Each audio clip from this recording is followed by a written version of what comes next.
Yes. So with that will help a lot. We're going to stop transcribing. All right. All right. Well, it's a little afternoon I have on the clock, so we're going to go ahead and get started. Want to welcome you to it is our fourth lunch and learn session. It's actually our third one we've actually had. Our third one was canceled due to speaker stuff. So we are pleased to have one of our very own master gardeners. Fede Elizondo will be presenting today on composting. Fede is also in his real job, his where he goes to work every day. He works for the City of Laredo Environmental Services as community as the you can correct me, the outreach coordinator, community coordinator. You just said it and I forgot. So we're pleased to have Fede with us. So Fede, I'm going to turn the floor over to you, sir. So when you are ready, you may get started. Thank you for being with us today. Yeah, of course. Thanks for the introduction, and I'll ahead and get started. Let me just turn off my camera. And if you all have any questions, you can let Jeff know, and we can get to them afterwards. Okay, so um, the title of the presentation is Composting Matters. Like Jeff said, I'm the program coordinator at City of Laredo Environmental Services. I focus mainly on stormwater pollution prevention, and I'll go into that a little bit in the presentation. I'm also an intern for the Texas Master Gardener, the Webb County Association, and I have about 10 plus years composting, and I didn't even realize that I actually had that much, but I did start composting when I was in college, so I traced it back. And then I'm also part of the compost club with the Better Living for Texans, also part of the Texas A&M AgriLife. So if you all are interested, feel free to join. Um, we meet like on Saturdays early in the morning, and it's really cool to learn and then to engage with people and figure out what someone's issues are, and maybe they can help you with your issues. So just a little bit about that. Okay, so a lot of you all have probably heard the word composting before. It's become very popular lately, and it's actually been practiced for centuries. Maybe they didn't always call it composting, but it is very like common to see in different societies all across the world. There's just slight variations between what materials they compost and what applications they have. But basically, the way I like to think of composting is you're basically transforming waste like food scraps or vegetable scraps, and you're turning it into a resource that you can use into your garden. So we're going to go into the benefits of composting. You'll see some of these are a little bit more large scale, and others are, very particular to your site or your garden. So here's just a quick list. I tried to do my best to get the most accurate information. I know with Texas Master Gardeners, we really pride on ourselves on, making sure that we have like peer-reviewed information. And so a lot of the data that I have comes from those sorts of sources. So the first one, compost transforms waste. So this is what I was telling you earlier about, the definition of composting. It's you're turning a waste into a resource. And so if you look at, how much food waste they go through. That's about 340 pounds per household per year. So that's a lot of food. Maybe not all of it will be able to be composted, but man, if you can reduce that amount, imagine if somebody offered you like 300 pounds of compost or fertilizer or soil. Like, man, that's amazing. It'll really build up that topsoil, and you'll have a more nutritious yard or garden all around. And so the goal is to, reduce that amount of food waste and turn it into something that we can actually use. And I'll go into the details why. So compost sequesters greenhouse gas emissions. So basically, when we have food waste and we throw it into the landfill, it generates methane. So methane is CH4. So it releases methane in landfills. Because of the conditions there, they don't have access to oxygen. They take longer to break down. So there's all these factors that go into, food scraps creating methane. And you might think like, oh, well, it's organic material. It'll decompose eventually. And you're right, but in that process, it's still harming the environment by releasing all that methane. So rather, if you compost it, not only are you not releasing that methane, but you're actually storing carbon. So here we have a little graphic that, gives you an idea of how to expect if in a landfill you have 20 times the carbon dioxide emissions, whereas if you compost, not only, composting does release some carbon dioxide, but when you apply the compost, it actually absorbs more carbon into the soil than it ever released in its life. So when you say net emissions become negative, it's actually super good. And that's what I love about composting and why I get really excited is because not only are you avoiding a bad thing by throwing it in the landfill, but you're creating something positive by reducing by absorbing carbon, so you're at a net positive for the environment when you look at it that way. Okay, and this is actually one of my favorite parts about composting is that it is bioremediates. And basically what that is biologically, by the microbes and the fungi, it breaks down pollutants. So here you have a list of pollutants that it can degrade in the composting. So you have pesticides, you have explosives, and there's much more research. This was from the EPA in 1998. So people are realizing, that compost actually can break down a lot more contaminants. And the reason why that is because as you see here, here it lists the materials, and then here you have the amount of bacteria and the amount of fungi. And just look at the numbers for mature compost. You have 417 millions per gram, and then fungi 155 thousandths per gram. So it's very biologically active. All these microbes and fungi, they have a role in, breaking down not just organic matter, but even some you know, pesticides that are not necessarily organic. And so it's really promising to harness composting as a solution for reducing pollution. And here, I also included a link to an article on the like capacities of fungi. This is something that I didn't know was not really common knowledge, but I don't know if you all have heard of the Chernobyl explosion. Well, one of what scientists started to realize is that, fungi are one of the first organisms to come out and they can actually break down some of that radioactive material. So fungi have all these different properties that can help break that down. And a lot of this happens, through the composting process. If your compost is really good, you'll even see some fungi sprouting, but there's things that you cannot see, like the microorganisms that are there still doing their job. And again, I'll go over, how you can get that good, effective compost.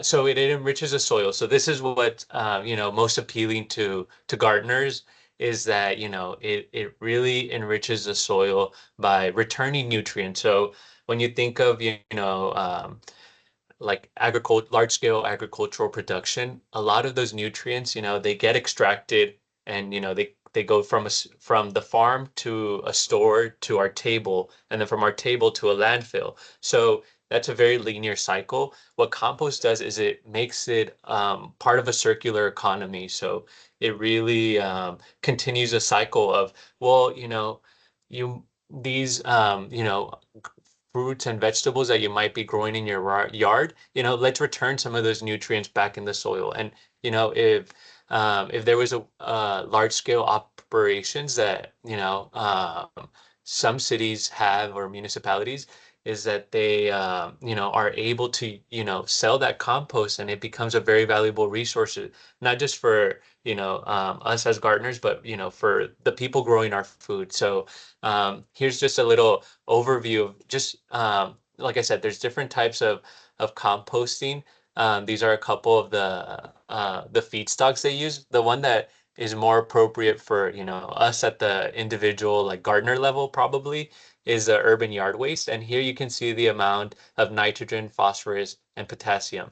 And so it might not seem like a lot, but it's better than nothing. And especially if you're considering like if you're doing it at home, it becomes a free resource. And there's other benefits along with just providing better nutritional content, but it actually improves the structure of the soil. So compost increases water retention because of that, because you're adding organic matter. And you know, I really love this information because it really highlights an important issue for us that in Laredo and in the county we're going through a drought, and droughts are projected to be a lot more common. So if you compost, you're adding organic matter into your soil. And so here we see the percentage on the what is it, the y axis. I'm not really sure. The horizontal one. So you'll see the percent of organic matter from 1 through 5, and then vertically you'll see the available water content. So in Laredo we have more clay soils, so you'll look at that one, and you can see with 1% of organic matter you're at 1.9 uh, available water in inches, and it goes all the way up to 4 if you just add 5% of organic matter. So it makes a huge difference. You're doubling the amount of water that can be retained in your soils just by applying 5% of compost, which is very minimal. And here, we can see that, not only does compost retain more water on the left side, but that water stays there for longer. So you have the number of days. And if we look at the gray, which is the clay soils, it can last over 7 days, which is amazing. Imagine, in these drought restrictions, you can have you can water your lawn once a week and it would still do very well. And think of, practically, when you go out of town, sometimes, you don't get to water your plants or your garden. And so, this gives you also peace of mind to be like, you know what, even if I don't water my lawn, it's going to be doing well. Or even if I don't water my garden, it's going to be doing well. So that's an excellent benefit of composting. And then lastly, compost reduces runoff. So this is a lot related to my position as a program coordinator for the City of Laredo Environmental Services. My goal is to prevent stormwater pollution. And a lot of people really don't know what stormwater pollution is, but essentially it's all that rainwater that comes down that goes through like impermeable surfaces, which usually includes concrete and roofs. But, it also includes our soil sometimes, because soil, depending on the type of soil, it can only absorb so much. So the rest runs off and it goes into our storm drains, those gutters, those curb cutouts that you see in the street. And then it goes into our rivers. So if there's any pesticide applications on your lawn, any fertilizer applications on your lawn, any debris in your lawn, all of that can theoretically go into the river, and it often does. That's why we see, green water or lots of algae, is because it has sometimes excess nutrients with those fertilizers or those pesticides. So with composting, it binds the soil particles together. So here you see in this first graph the sediment loss, and you look at this green side, this half of the chart is talking about 3 years of application of composting.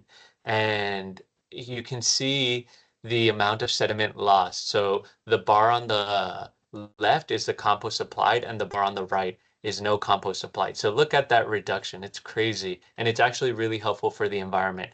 And then we'll go here quickly on the runoff volume. So that's the water that comes out. So if you look at the compost application section versus a no compost applied, it also reduces it. Maybe not as much, but it's still like less than half. I mean, more than half reduction. And then if you look on the right side, these blue bars, so this is 3.5 years after the last application of compost. So you can theoretically see that the study lasted 6.5 years. 3 years they applied compost, and the other three they just watched it. They didn't apply any additional compost, and you still see those benefits long term. So that's freaking amazing, just to think that what you're doing today can have significant impacts in the long term, 3.5 years after. So that's really cool that, compost can, not just help you like synthetic fertilizers where they're very fast acting and then you have to keep reapplying and reapplying and reapplying to see those benefits. With composting, you can get the same benefits for longer. A lot of it is slower releasing benefits, and it does help a lot in the long term. So now that we went over all those benefits, I'm gonna go over, what you all need to know for if you all want to start composting. I hope I made a compelling case. And you'll see, hopefully with this presentation that it's actually a very simple process. So let's get started. So the three most important factors with composting and what really differentiates it from, something that's not really composting but just degrading is one, that it's human managed. So basically, you want to make sure that there is somebody overseeing it, monitoring it, you know, putting in all this effort because, sometimes people just, leave, scraps unattended and that's not technically considered composting because it really is a more intentional process that does require some science. And speaking of science, one of those factors is biological heat. So if you've seen some compost piles like steaming, it's because the microorganisms are so active and they're, breaking down all that stuff and temperatures can reach, over 140 degrees Fahrenheit.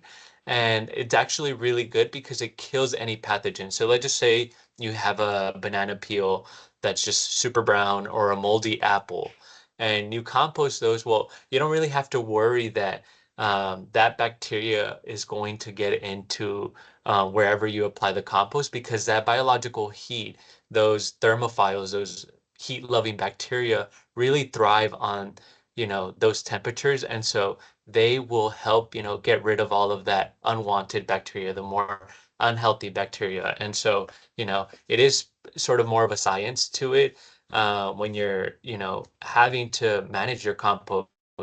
And then lastly, it needs oxygen. That oxygen is super important for, most living organisms. And it's true for those microbes in the compost pile. So we'll go over into some of these details further, just so that you know. But yeah, just I think this is an important mention here is that composting is not just you throwing stuff in your lawn. It really has to be something intentional, something that's being properly managed and that has these three components. So here's a graphic I had made a couple months ago, maybe even a year at this point. But it's basically a compost recipe. So you can think of making compost like you're making lasagna. So you want to make layers. So layers is a key word here. And here you can see, there's a layer of cardboard and then there's a food scraps and then a layer of leaves and then more food scraps and then a layer of, maybe dried grass clippings and more leaves. And so that's essentially what the composting process is going to look like. And for that, you need different components. So the browns, these are, the base layer, and every layer on top is going to be dried leaves, wood chips, straw, cardboard, paper, anything that's high in carbon. And then the greens, that's what we think more of our kitchen scraps, our fruits and vegetables, lawn clippings that are fresh, and then tea leaves, coffee grounds. So you really need to find a good balance between your browns and your greens to make that compost pile. And then, talking about what the microorganisms need, oxygen and water. So these two are very important. Water, helps keep those microbes alive. If your compost pile dries up, well then it won't be active and it won't really be breaking down anything. So you want to make sure that you do add some water during the composting process because it does feed those microbes, with the water that they need. And then oxygen, like I said, we'll go into further. So the browns, like I said, browns are a source of carbon. There's 3 times as much browns that you need in a compost pile than you do the green material. So some of the examples that I already gave, Usually what you want to be careful with the cardboard is, making sure that it's not a glossy cardboard. Like I know, when you buy some electronics, they come in a box that's very slippery and shiny. So that, you're better off recycling. If you have, a box that is, more natural, that, has little to no printing on it, and it's just a brown cardboard box, that is ideal. And then, just make sure you take off any tape or anything. But a lot of the ink that's used nowadays is soy based. So, with newspaper, for the most part, all newspapers have soy ink. But again, if you're gonna, try and compost a magazine, you want to make sure that it's not something glossy, something shiny, because that is not going to compost, because I think it's layered with some type of additive or plastic that, gives it that more flexible, hard to tear feel to it. And then, wood chips are, considered very well in composting, because they actually are a lot smaller. And that brings us to the next point. The smaller your browns are, the quicker it will degrade. So just think of the microbes that you're feeding.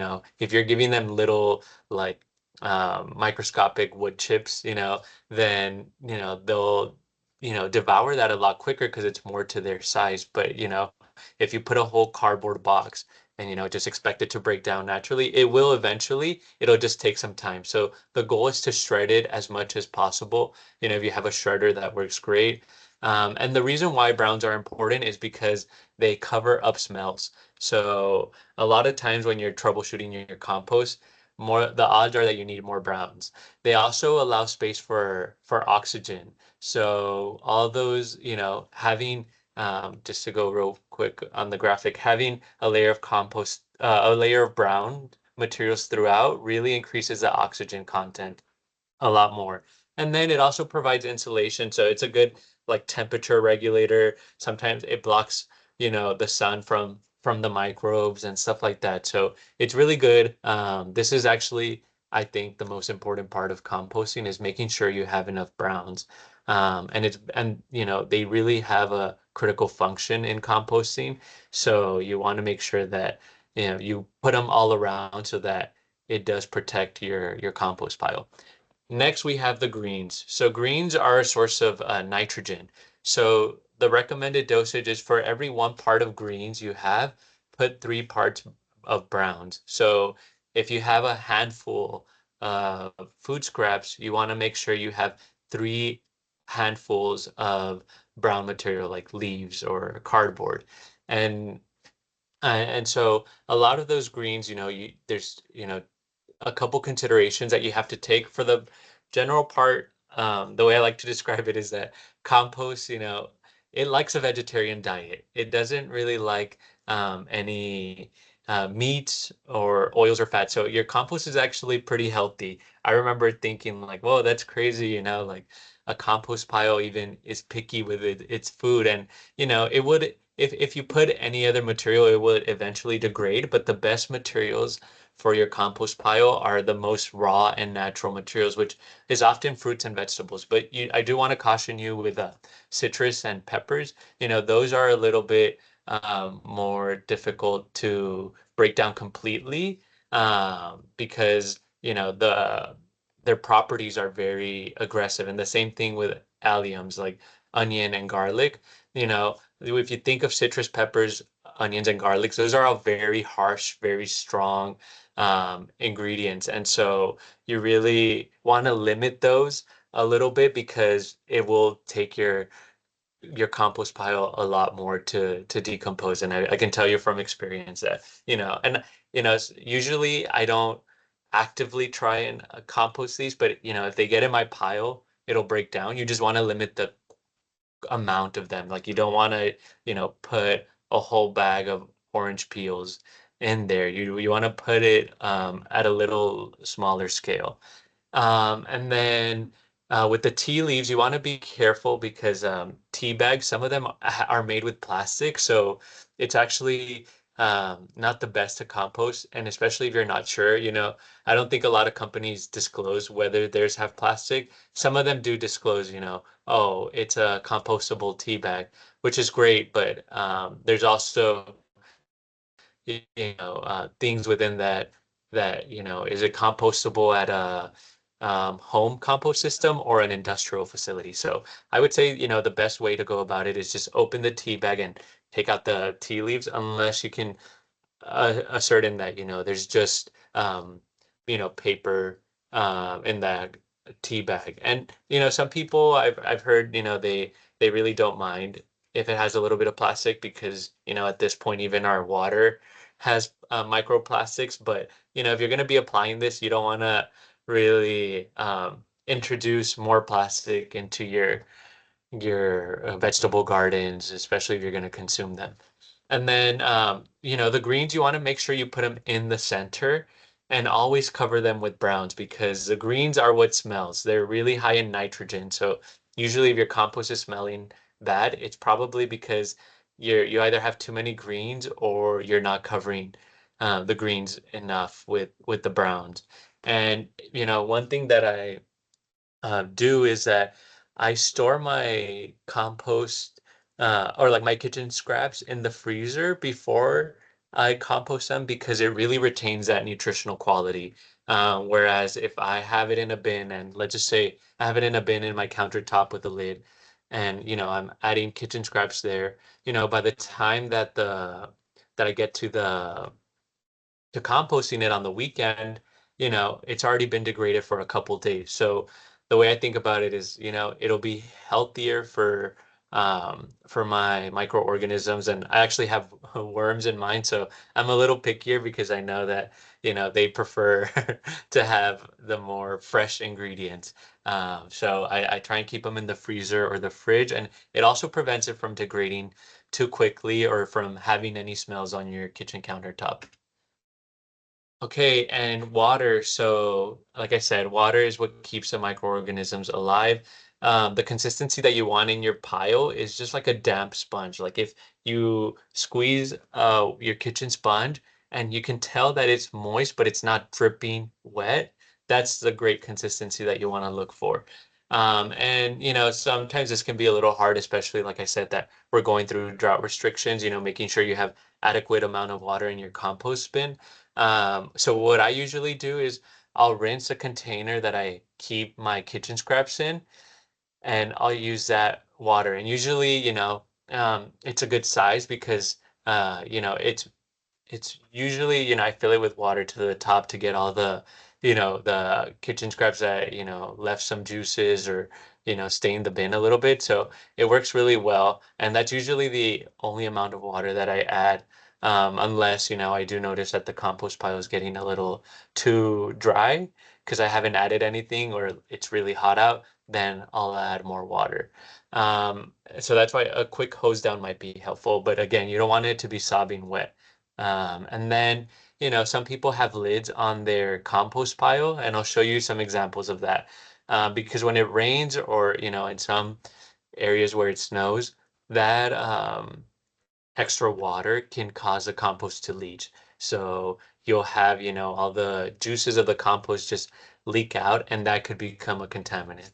So you just want to, make sure that you're giving it adequate water. If it's raining, maybe cover it up, or if you know it's going to rain, don't add that excess water until it does.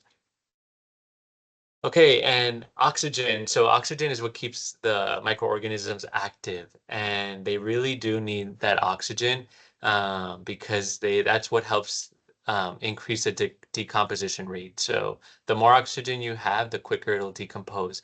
And there's different bins that kind of accommodate for that. So here you see like wooden pallets, and there's fencing there, but that pile has access to oxygen all around except for the bottom, but if you have your browns layered on the bottom, well, that provides the interstitial space, which is basically like spaces at the intersections of all those, let's just say they're long clippings, like between all these twigs, you have some slight space that allows oxygen to flow through. And so I did mention here turning. Turning is kind of a recommended for composting, but it's not essential, and the science is kind of murky on that.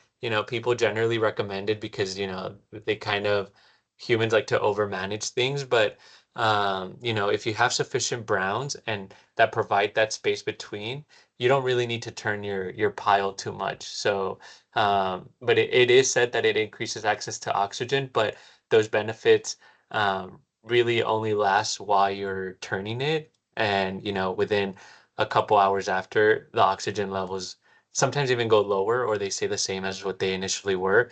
And then the drawback with turning is that, you know, you're um, you're reducing the temperature of your compost pile and you're allowing more water to evaporate. So you can use that strategically, but for the most part, I would say just add enough browns so you won't have to turn it because it could be a pain to turn your compost pile, especially when you have it in a bin like that. Okay, and lastly, so there's like a ground interface that is recommended for composting because when you put compost on like your compost pile on the ground, you're utilizing all those microorganisms that are at the base of the bin that are already existing in your soil. And it basically gives them an opportunity to, inoculate your compost pile quicker.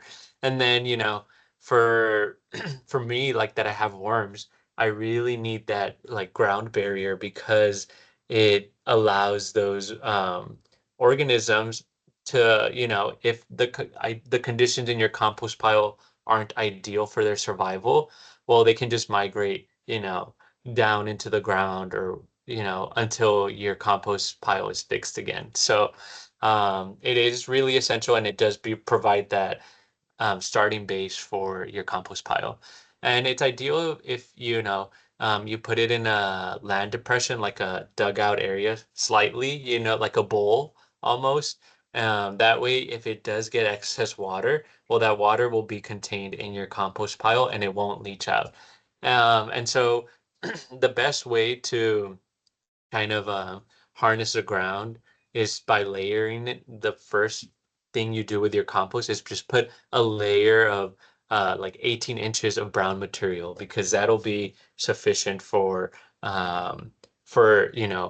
that oxygen flow that's needed. And especially at the very base, you need a little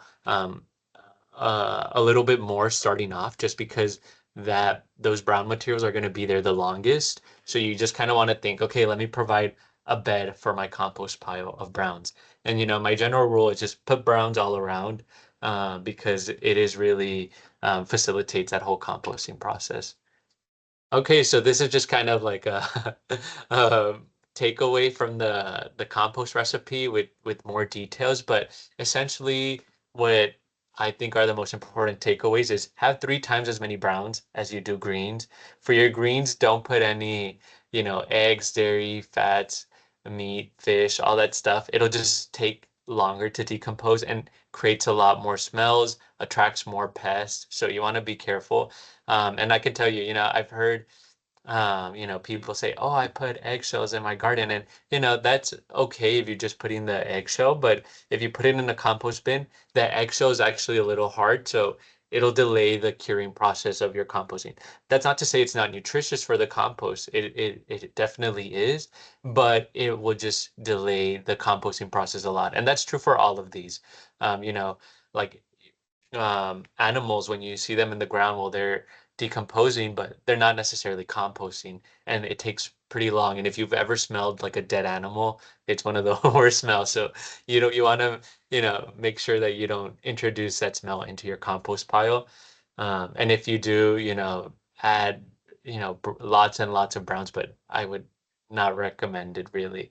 And then again, the consistency, with the watering want to make sure it's just slightly moist. It's not damp. It's not drop like sobbing wet or anything.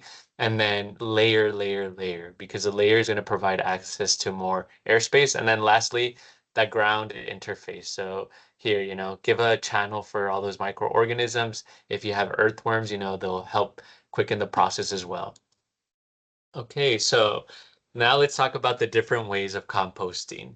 So I'm sure there's more than this, but this is generally what the ones that I've seen and the ones that I'm most familiar with. So we'll start first with an open pile composting.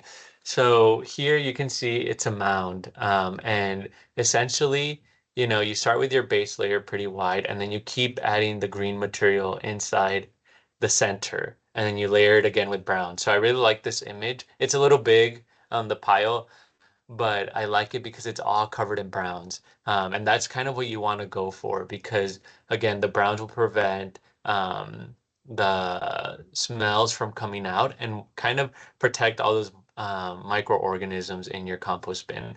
The pros of using a pile like this is that it's super easy. You need almost nothing to get it started. It's super easy to maintain because you're constantly just putting in the center.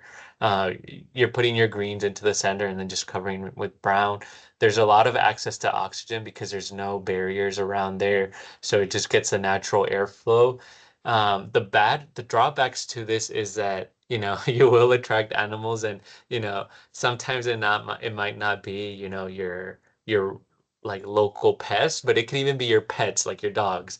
I know sometimes I get curious and I've had that in the past where they'll go through my compost and eat it or dig it up, and it's just disgusting. So it is a drawback to have it if you don't have dogs or cats, then maybe you're okay, but you just know that you might attract rats or um, what's another like other insects or um, possums, all these other typical pets.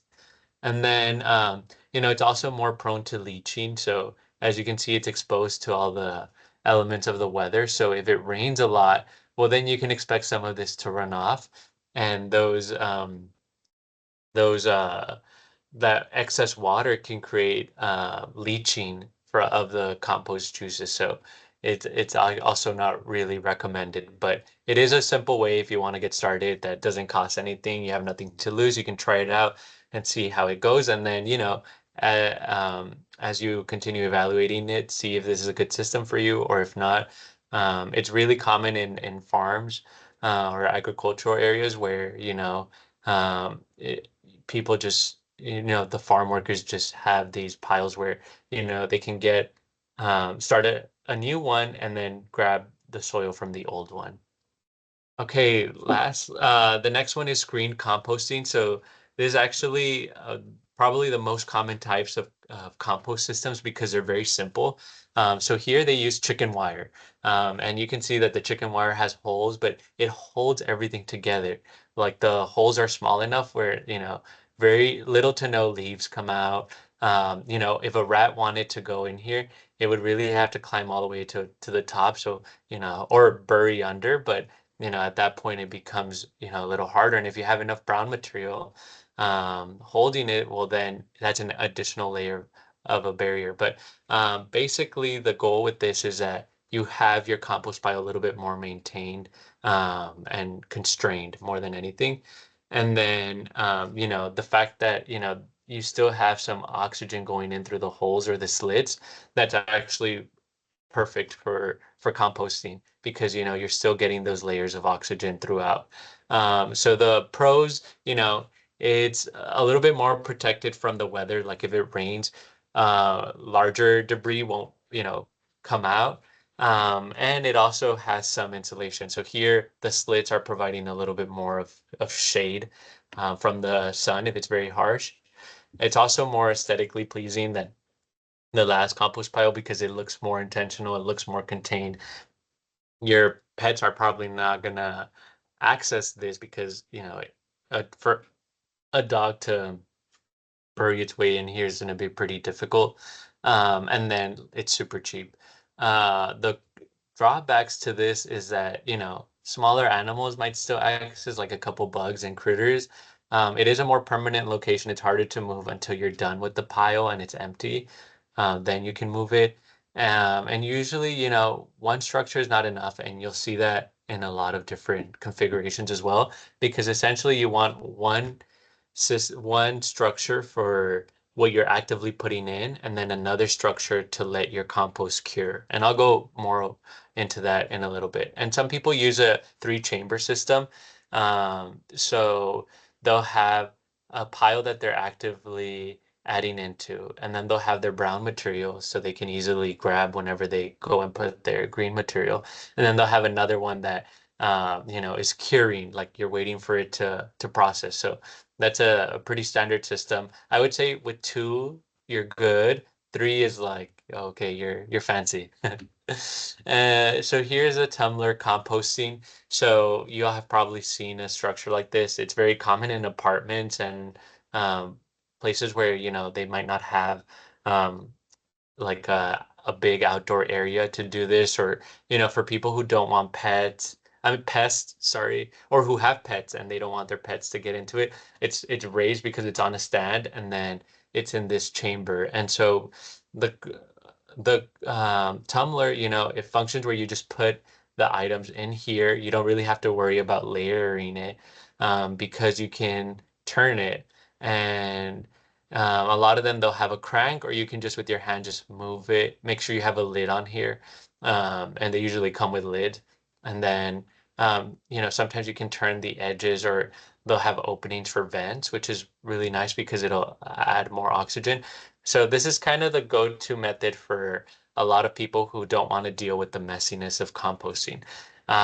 So I'm a little bit biased against these, but I'll go over those reasons why in a little bit. It's very easy to maintain.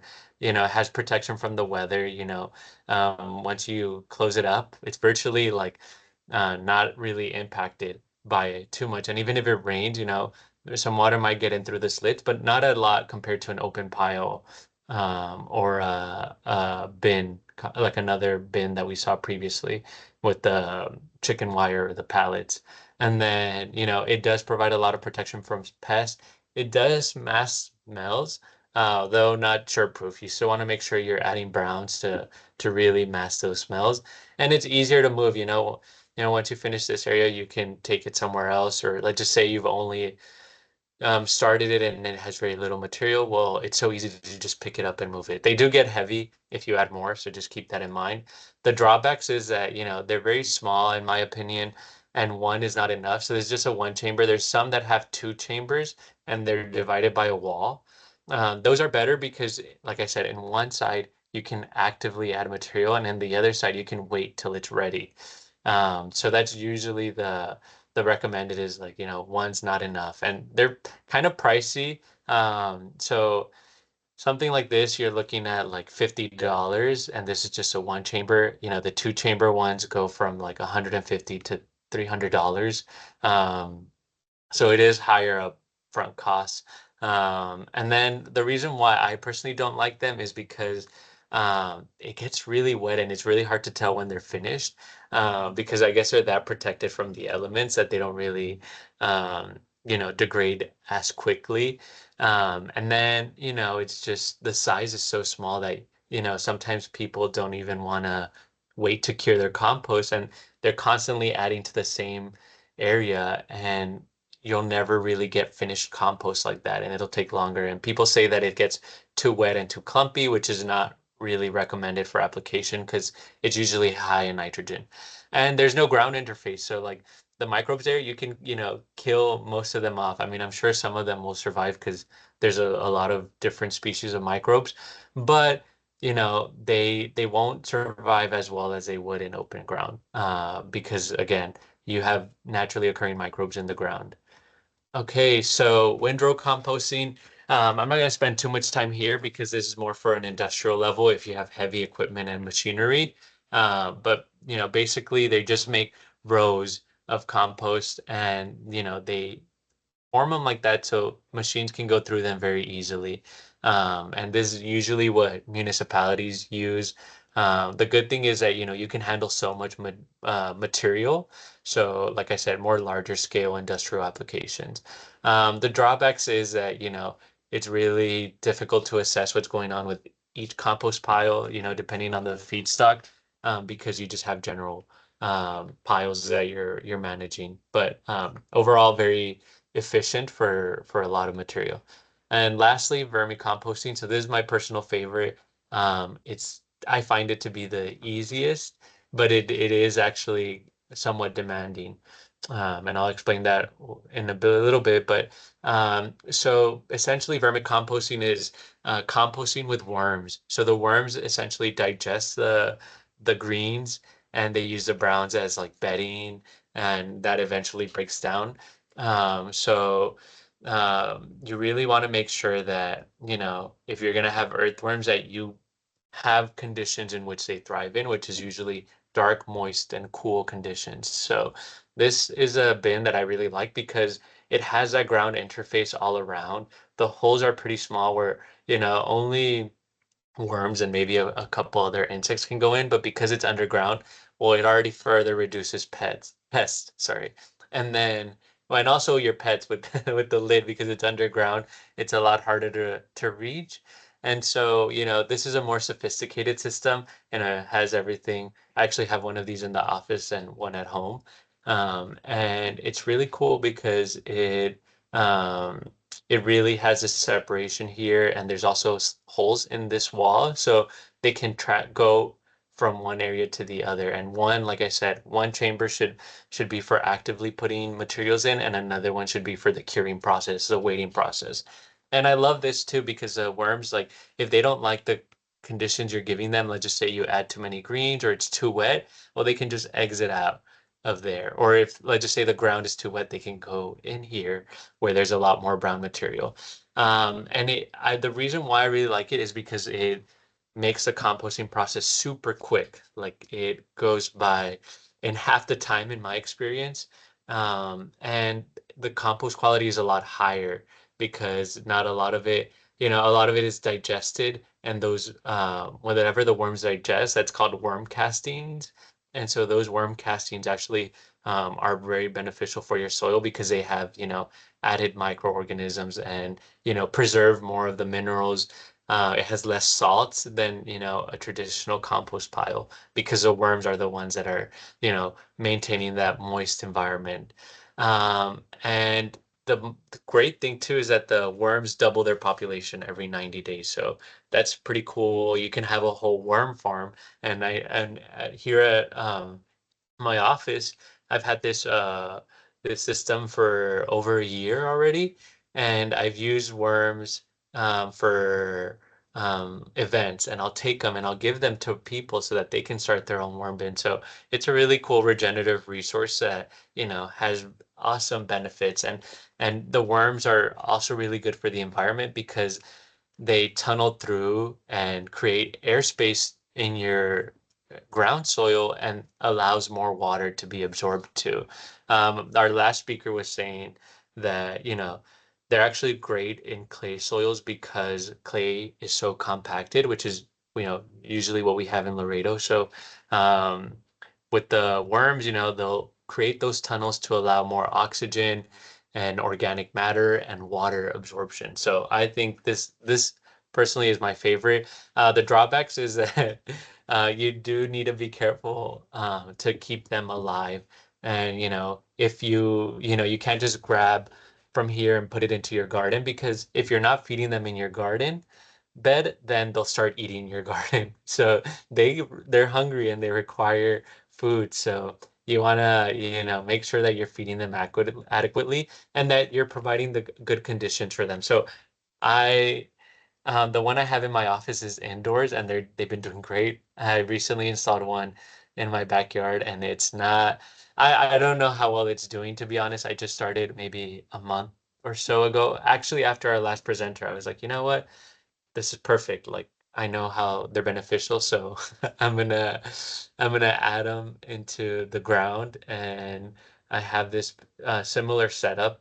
You can take a tote container and just drill holes in it like this size and bury that, and it should work in the same manner. You don't need something sophisticated like this. I like this one because up at the top here, it has smaller holes for the oxygen flow because oxygen is still essential. But again, if you add brown materials, you're already, doing a good job, but you do want to make sure some holes are above ground and that are smaller so that the oxygen can flow through. But yeah, so I'll try and go fast because I know we're almost out of time. But essentially, you want to evaluate your finished compost, the product. So, the curing takes 6 months to 1 year, depending on what you're adding and how well you're managing. I would say, if you're going to use it for um, like consumption purposes, like let's just say you're going to put it in your fruit and vegetable garden, I would recommend definitely wait that year.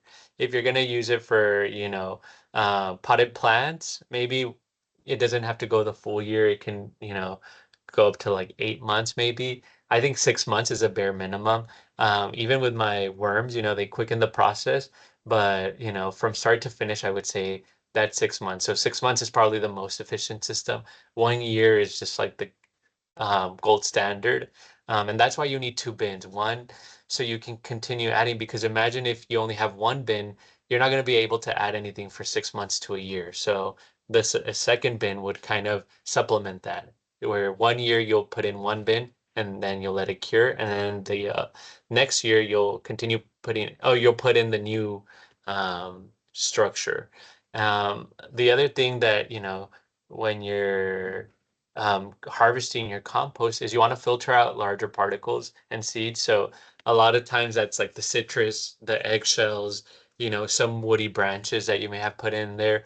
And you can use like uh, a sieve or, some other frame with chicken wire to filter out, the larger particles that didn't break down as much. But yeah, you want to be careful with the seeds. I actually think I'm very careful when I harvest my compost, but in reality, I still get some pesky seeds in there. And then, you know, you want to make sure it looks dark. This one's probably a little lighter, but depending on the materials you use, it could look like this, but you generally want to go for a darker, like a blacker color.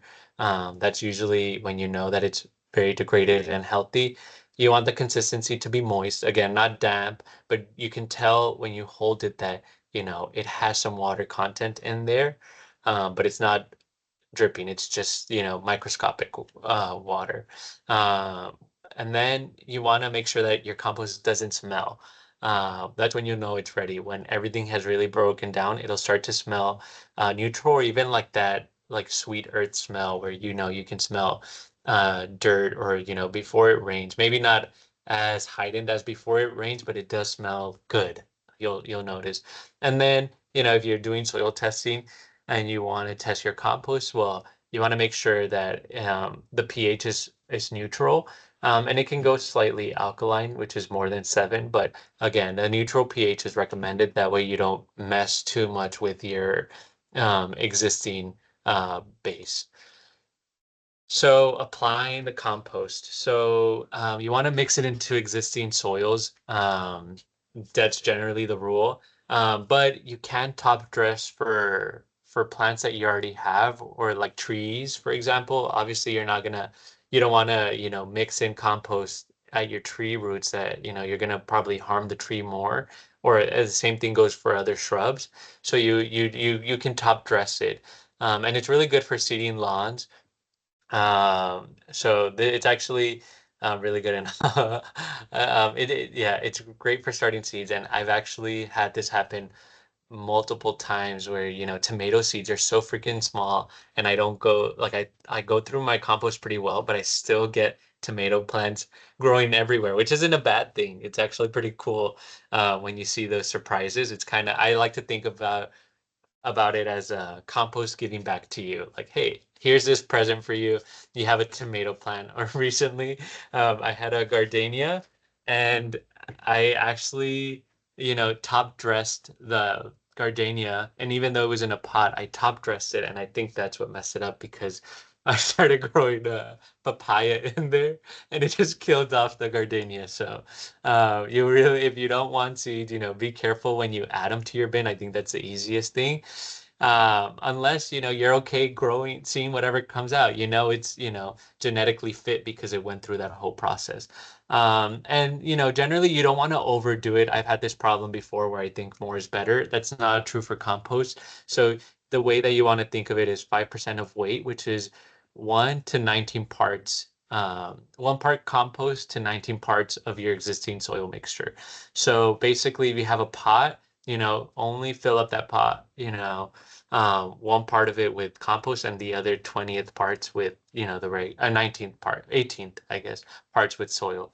And so yeah, so if you're I would recommend, you get a bin and you kind of measure it, and then you'll have um like enough for any of your plants, and you'll just grab from that bin because it's a lot harder to do in a pot.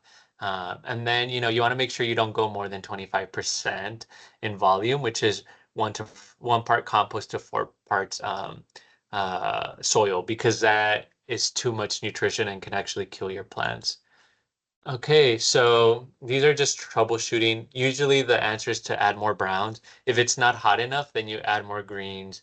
If you have pests, then cover with lid. Some people make the lids with the chicken wire or with another pallet, or something else that can cover it. If you don't have enough browns or greens, feel free to ask family, friends, or stores for unused boxes. Their leaves. I usually am careful to ask my neighbors, I want to make sure they're not putting pesticide. And the greens, you can get even from restaurants. Okay, so I know we're a little bit out of time, but if you all have any questions, I'm happy to take them, and there's my information. Fede, I just want to thank you again. Like what I am impressed with the presentation. I appreciate your knowledge and you just striking ideas to come. So any questions from the group? Again, this is recorded. The session will be we're going to take them and stick them on our YouTube channel that hasn't been created yet. So don't where's it at? But it's something we're working on to be able to house some supplemental knowledge that we're targeting. I mean, our goal is to target our interns and our volunteers, but this is information that we can utilize for general training as well. So again, Fede, thank you so much. And you can't see me clapping, but I appreciate and you so much for doing this for us. So any questions for Fede before we let him go? Well, the questions that I had, I think you have kind of answered them. One of the ones that I get, not necessarily on the phone calls, but like if we're at a farmer's market or something, a question will get, well, is there a visual assessment that I can take when assessing if my compost is done? And so any kind of elaboration on that, Fede? Yeah, for my case, when I see it, I just want to make sure that there's no large pieces. If there's some twigs that, are still in there, you want to make sure that they at the very least look like really black, like, they're breaking down, like they're not fresh at all, that they're really gone through that process. And that, they're really, I guess you maybe not feeling, but visually, yeah, you can see if there's large chunks, or, if I put eggshells in mine before, I can tell, okay, you know, that's not done, but it's probably because everything else degraded except the harder materials. So visually, yeah, I would say darker color, finer particles, because, if you look at, some of the tumblers, they'll actually be very clumpy, because it's not fully degraded yet. And so if it's clumpy, like you see like chunks, then that's not really good. Usually, you want to be able to see the finer particles, and I think that's pretty much it. But yeah, I mean, I would say, visual assessment is probably not the only factor you should use. Definitely feel your compost, smell your compost. There's all these other senses that we have that I would recommend. But yeah, visually, just make sure everything looks broken down, everything's dark, and it looks very fine. Awesome. I appreciate that. Any Yeah, other of questions course. before we let him go for the day?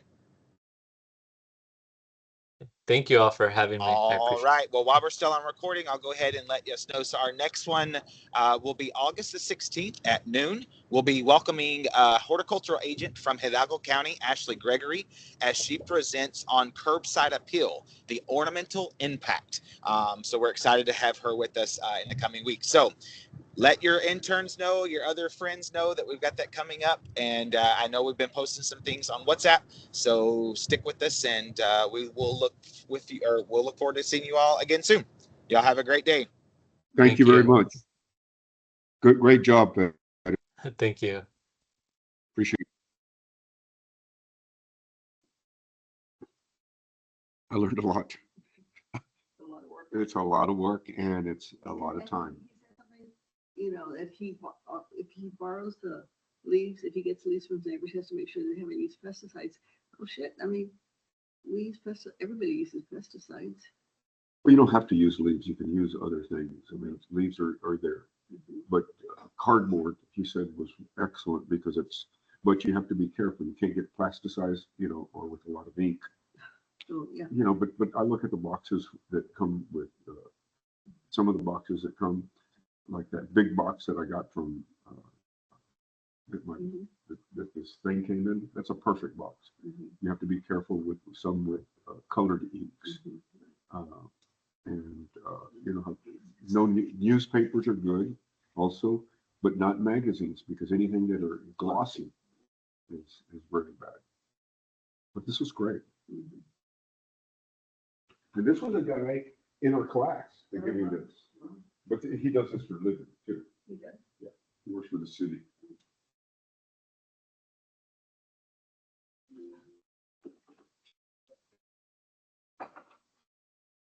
Do you have money to pay her? Yeah, I think so. I wonder if I have to look. Look at this, her back. So, take this, put it underwater for 1 month. Huh? Take the whole plant We do. underwater. The whole thing. The whole plant underwater. Mhm. The whole thing will come up. Oh, they always do? Yeah. Why are they coming? Where do they come from? And he says it's. In the soil. Have to be careful with the each other. But he says they're really tough. He says that hydrogen peroxide is better than alcohol.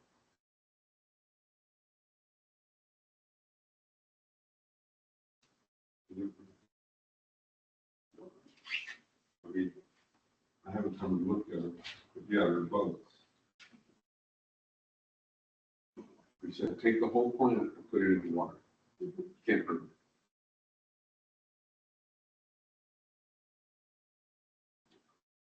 I don't see it with this one.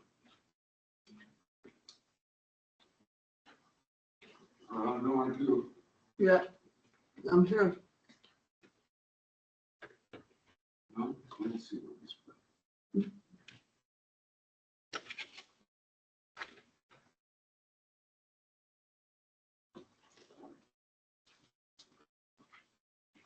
But yeah, they're coming back here too. I wonder if she's using putting dirt from a bag that's bad. I have to ask her. ¿Tú estás poniendo tierra en las macetas? Tierra, No, nada, No. de una bolsa de tierra. Porque ya regresaron los. los animales. Ujú. No, para acá no me tierra.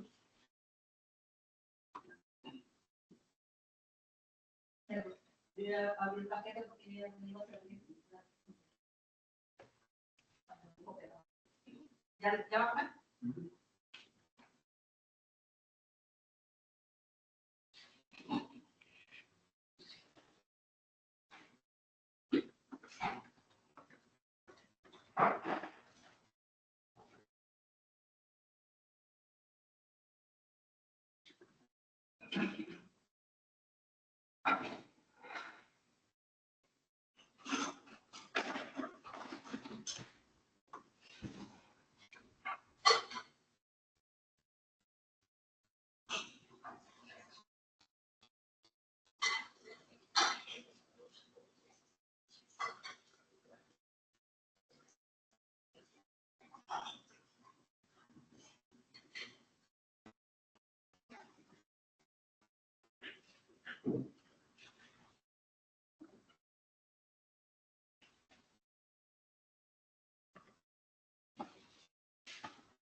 Where do you have your money?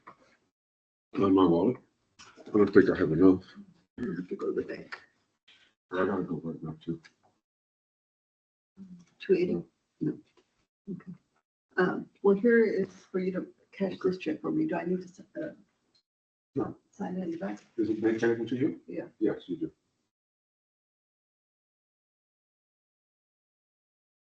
I have to go cash this for previous lesson.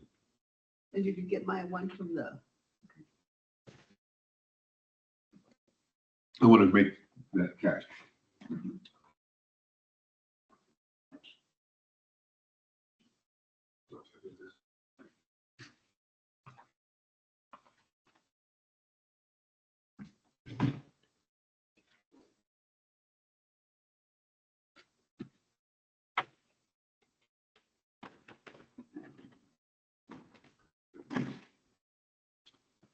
Oh. Huh? Almost ready.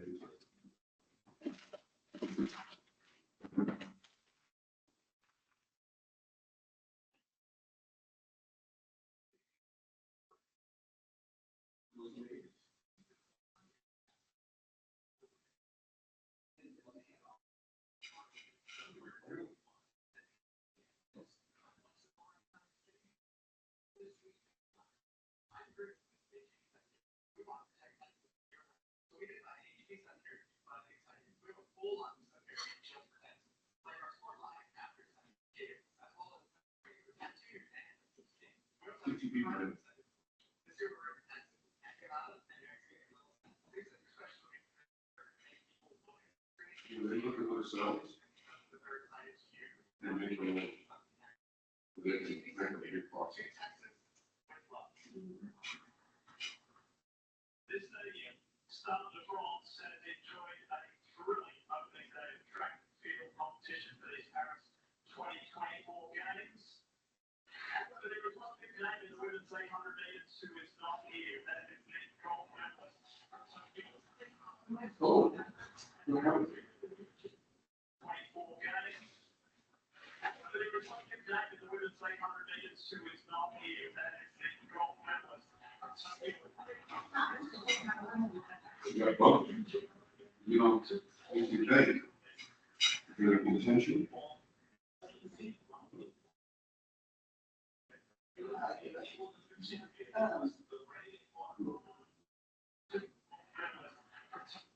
See, that elbow,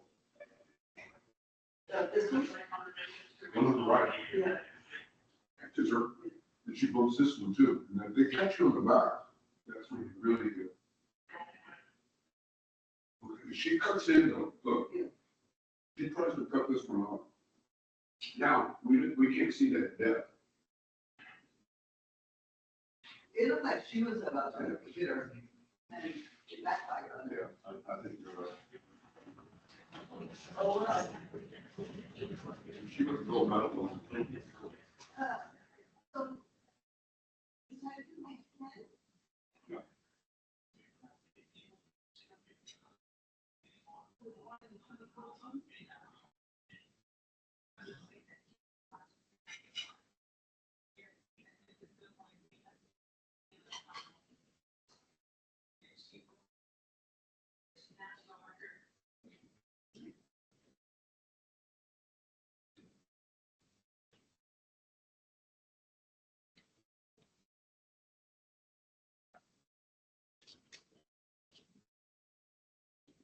Oh, my thing's coming today.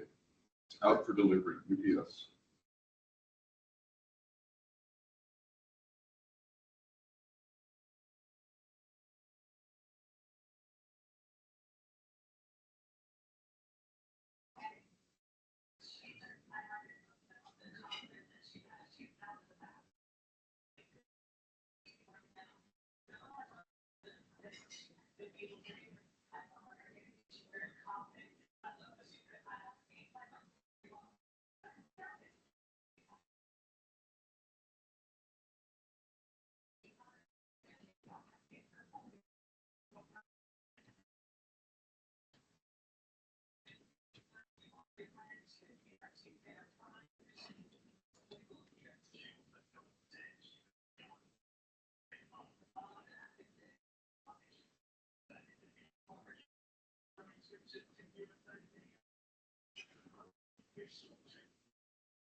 He was born August 11th and 14th.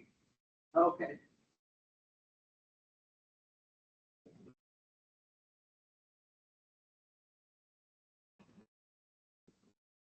Getting old, he's going into double digits.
Wow.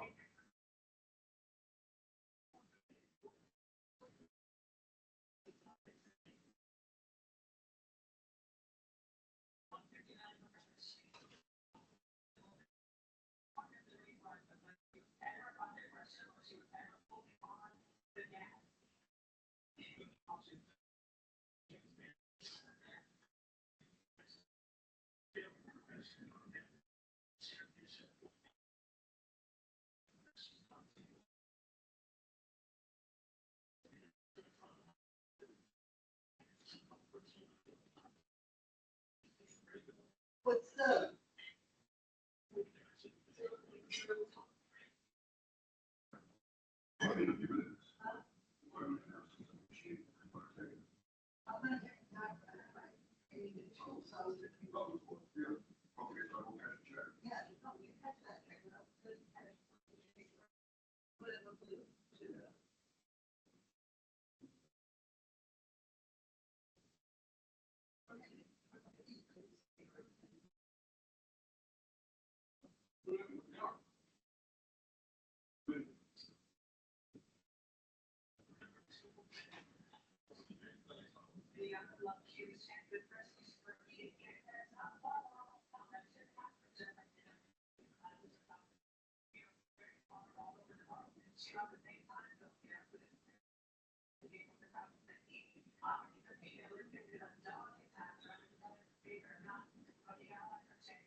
this final 100 and it's spring phenomenon.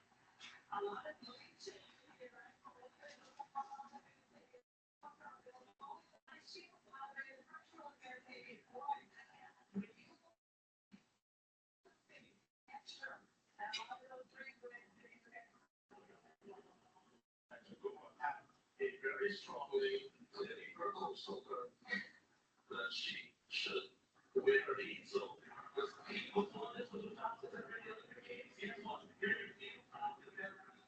So the fact CCTV don't stop for us. More women will keep an eye on that as a formal on-secret person. Feeling no pressure. Concerning the questions of the first house, flashback,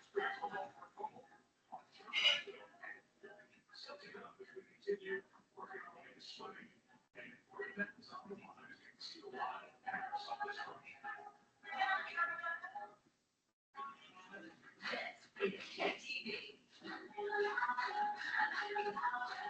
This is JTV, and this is JTV. Shop JTV Jewelry Solution and JTV.com for amazing jewelry looks at unbelievable prices. Pay your just away. Every style, every color, everything you love without jewelry. This is JTV. Okay, so after the last call, little activity, there's a bit of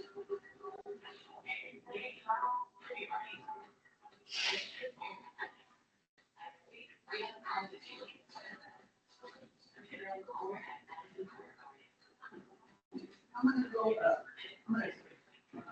I'll just- I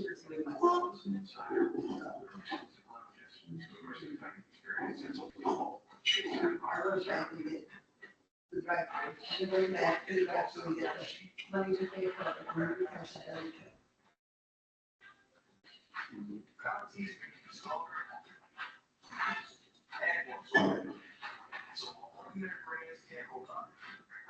I'm sore, like a dinosaur. Probably do it and rest. Maybe that is too aggressive. I don't know. I mean, I didn't hurt. Jesus, what it is, and if you want to do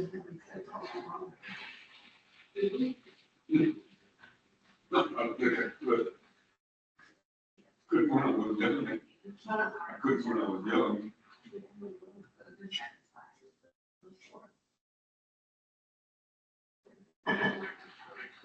or maybe it's working, but it's working.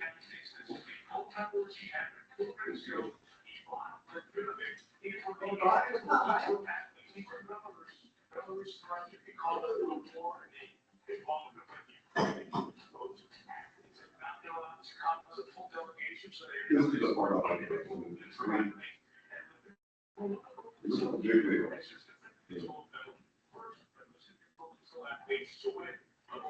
They're tiny. They're tiny. But, They're tiny. no, the map, no. Oh, those are big guys.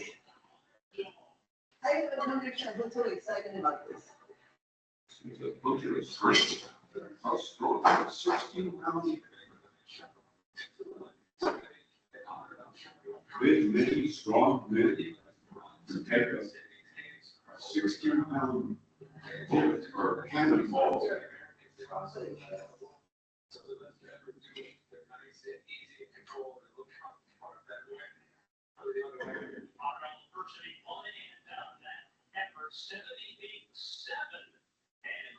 Inches and an over to Veronica Braley in a second. Section of the discus.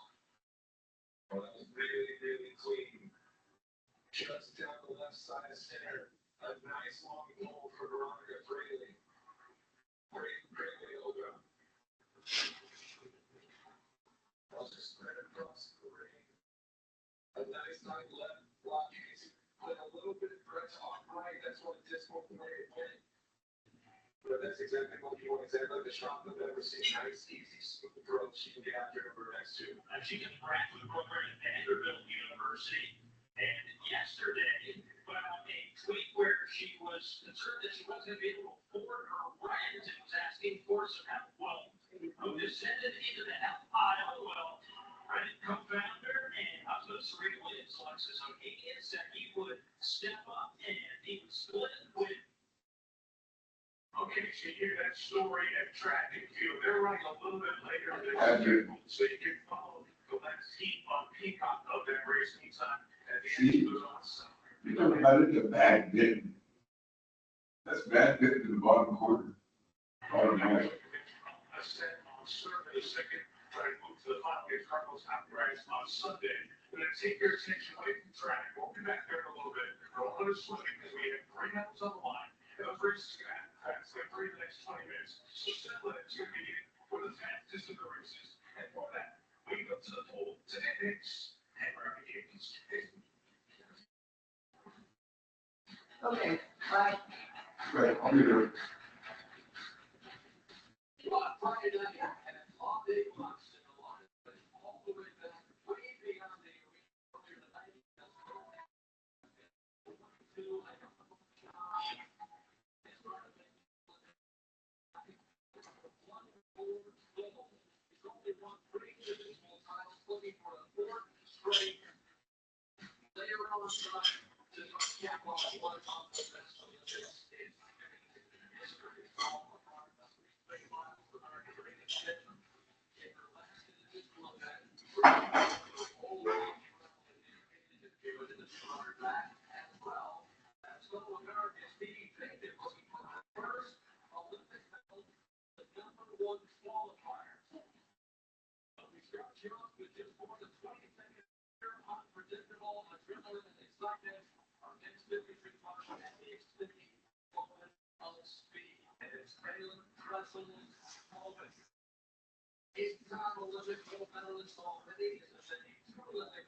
change up his training routine. It's less total training, but more intensity. And he says that it is really paying off, and he's ready to get that person to the goal. Caleb Russell, relaxed, seemingly. And there he was just a second ago with his trademark big front leap in his eye. In hopes of putting away the night of the goal. There are the lanes that they want to blow out and do, trying to make history wrestle like this. In these days, out of the time, at 25 years old, it's crucial in the final. And the next thing is been proud, big time, and that's the moment. That's the top qualifier. Great Britain has never won a medal in this event. We'll see if he can pull it off. But then there's back to one. But the first really call the first Australian medal in the event. Jordan Brooks, he is Central Chile.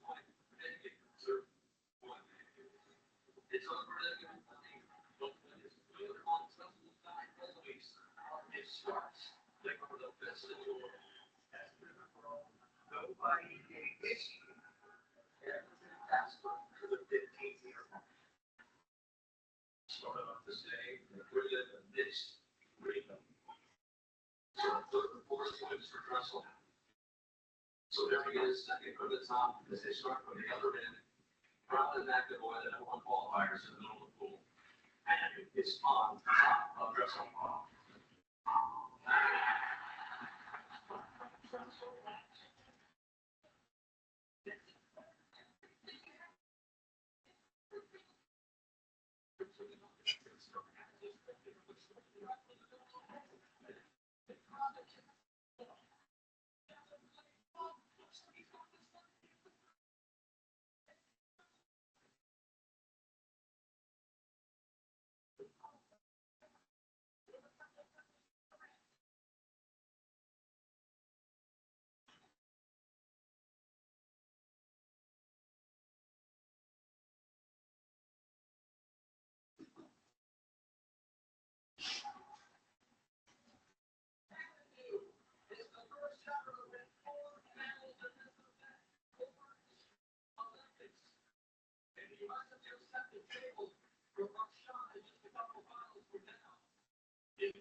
always your best in the Olympics, and then the Olympics are in your home country, and you deliver this kind of performance, the stuff that dreams are made of from our shot.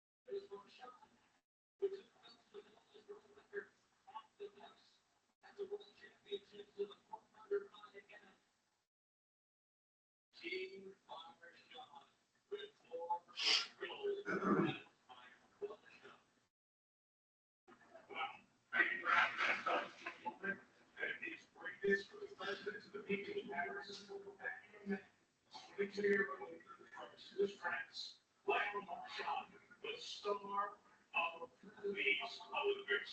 Exclamation point. Just to win 4 individual swimming medals in one game. Diego Marchand coming up on a primetime show in a few hours on NBC at 87. Teenage Mutant Ninja Turtles swimming events we have been tracked. Well, let's get it. The top 3 teams is the first round of routine. 6 teams, so that means that kids with a record shot should try to come back and first or win.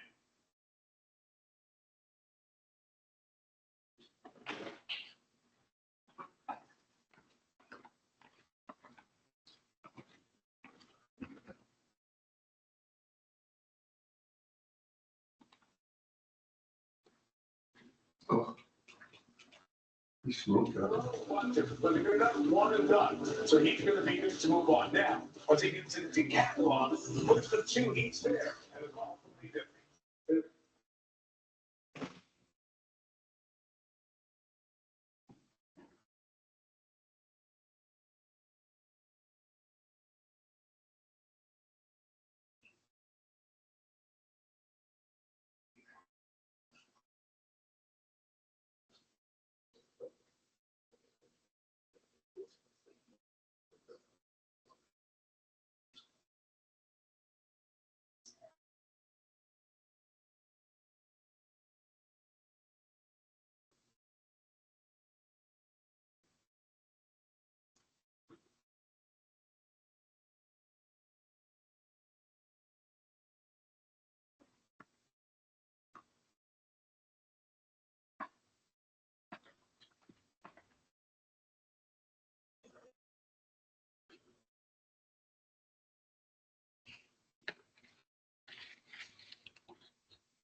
Where is it? Where's my phone?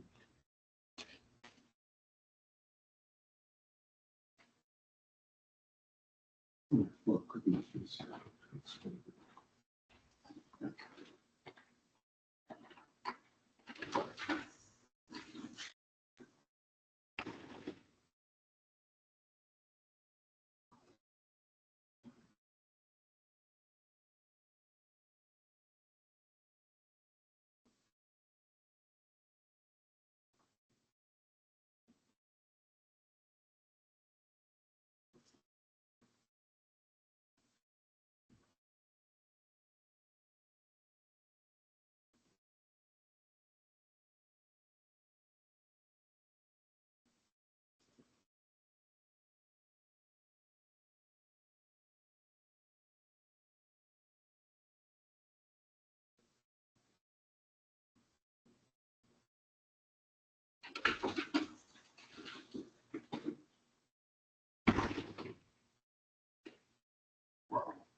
At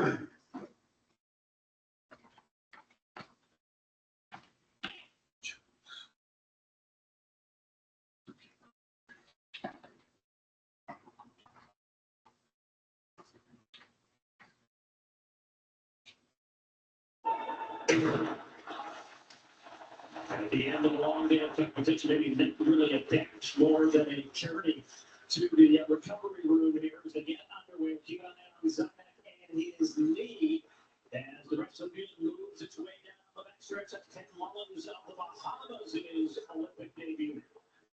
Really impressed by Zach coming up this strong. He and Ken Mullins crossing the two and rock at about the same pace. But right here, Paul, this is where you start to feel those first 4 minutes, all those jumps and throws and the 100. And you can see it on their faces coming down the home stretch. In the home stretch of line now, moving away from the field, and everyone just trying to get the fastest time possible to conclude the first day of competition. Vieira Santana of Brazil, he's second behind the line, and just look at the giddy effort by Zach Zamek as he finishes his competition day. He's celebrating his trip across the line. New lifetime best for him. He moved to lifetime best nearly half a second. So that was Paul Swangard, Trey Hardy of the call. You saw Zach Zamek in the United States. Had a good run there. That's the final event of the exhaustive first day of the decathlon. Zamek was in 17th. The other two are in 8th and 9th. And they're into the 400s coming up as we continue.